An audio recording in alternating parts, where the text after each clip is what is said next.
Halloween, a time of TPing your neighbor's house, taking the whole bowl of left out candy, and a lucrative season for dentists and sugar fiends alike. The secular and commercialized American Halloween we celebrate is actually an incredibly diverse melting pot of Celtic, Roman polytheistic, and Roman Catholic ideologies that have molded together over long periods of time to produce our modern day Hallows-eve. The origins of Halloween are much less Casper the Friendly Ghost and more Michael Myers meets The Walking Dead meets paranormal activity. Halloween receives its beginning narrative from the Celtic New Year's festival of Samhain.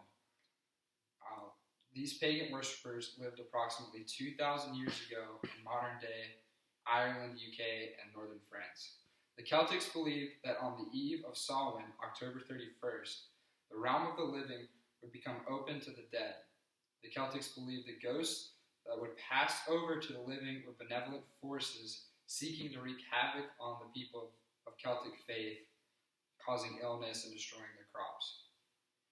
So, to hide from the demons, the Celtics would have massive festivals around bonfires called hearth fires. These were created by the high priests and druids of the Celtic faith, and the bonfires were put in place to sacrifice crops, animals, and sometimes even people to appease these evil spirits.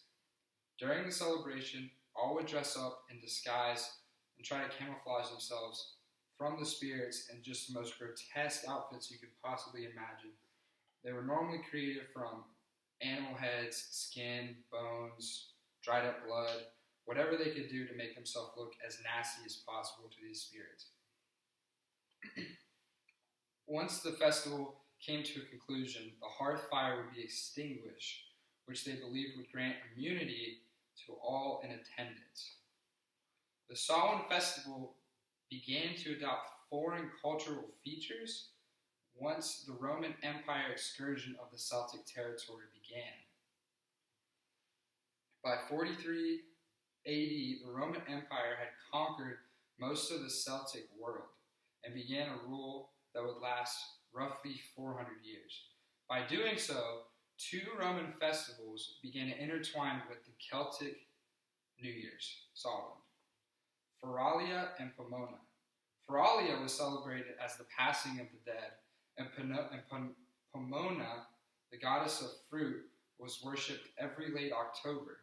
This is where the traditions of bobbling apples began to dig its roots into Halloween. Then, in 609 AD, Pope Boniface IV issued that every November 1st would be All Saints' Day, adding Christian prayer to this time of year. And then, in 1000 AD, Pope Gregory added All Souls' Day on November 2nd, a time to pray for the dead, and its origins come from the belief in purgatory, and that's why they created it, to pray for the people who were dead and passing. So this began the month of the dead in Christian Catholicism, and obviously the Christian Church did this to replace the Celtic pagan with their own divinity. And as we see today, it certainly stuck. All Souls' Day has many parallels to Samhain, in that all who participated dressed up, but instead of trying to hide from the dead, the followers dressed as either devils, angels, or saints. These holidays even had bonfires, very closely related to the hearth fire from the Celtic faith, but it was to commemorate and pray for the dead.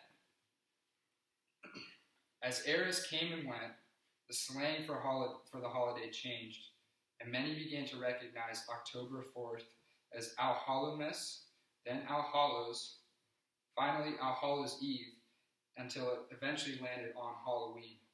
So Halloween entered America in the early 1800s and was at first frowned upon because of many hating its pagan origins. Not only that, but Protestants in New England hated it, especially because they clashed with the Catholic Church, who swallowed the tradition up and made it their own. Halloween didn't become a truly accepted holiday until the mass influx of Irish immigrants who grew up with the tradition and began to immigrate into the United States. This was during the potato famine, and so obviously they needed to leave. Slowly, the holiday became more common practice with kids, dressing up every 31st of October to parade and scare their neighbors. Halloween may now be a secular arrangement responsible for over almost $8 billion annually, but the roots are ancient and are about more than just trick-or-treating. Thank you.